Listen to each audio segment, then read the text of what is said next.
का करिकवा सुन रंग लगे बैगे छौरी। हाँ रंग लगे बैगे छौरी। आ कौन ट्रैक्टर वाला संगे होली खेल बैगे छौरी। आ कौन ट्रैक्टर वाला संगे होली खेल बैगे छौरी। ललका पियर का करिकवा सुन रंग लगे बैगे छौरी। हाँ रंग लगे बैगे छौरी। आ कौन ट्रैक्टर वाला संगे होली खेल बैगे छौरी। आ कौन ट्रैक्टर वाला संगे होली खेल बैगे छौरी। होली खेल बैगे छौरी। होली खेल बैगे छौरी। होली खेल बैगे छौरी।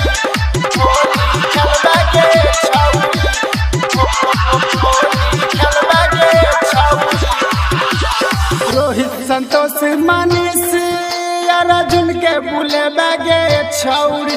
अर्जुन के बुले बैगे छौरी। आ कौन ट्रैक्टर वाला संगे होली खेल बैगे छौरी।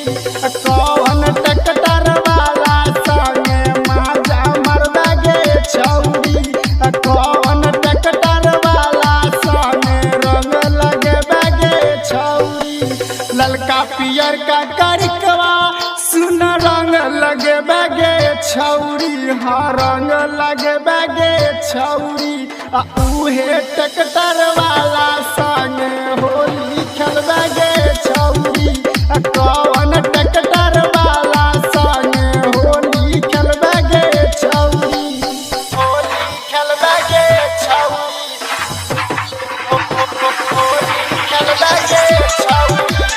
होली खेल बैगे छौरी। होली खेल बैगे छौरी। होली खेल बैगे छौरी।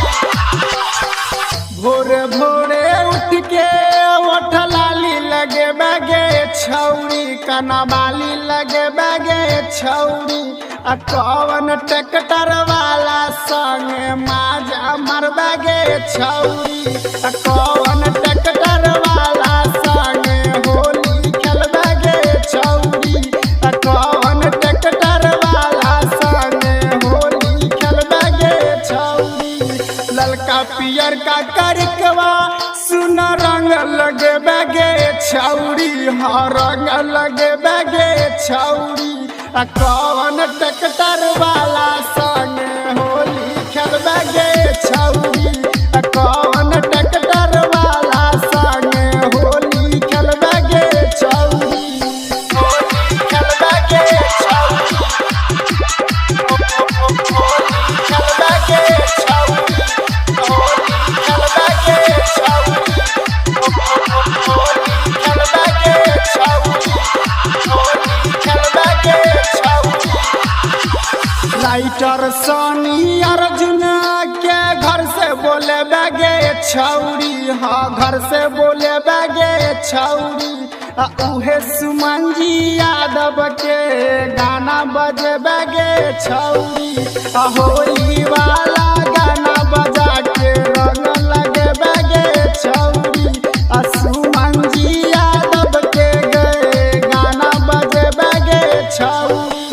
ललका पियर का करिकवा सुन रंग लगे बैगे छौरी। हाँ रंग लगे बैगे छौरी। आ कौन ट्रैक्टर वाला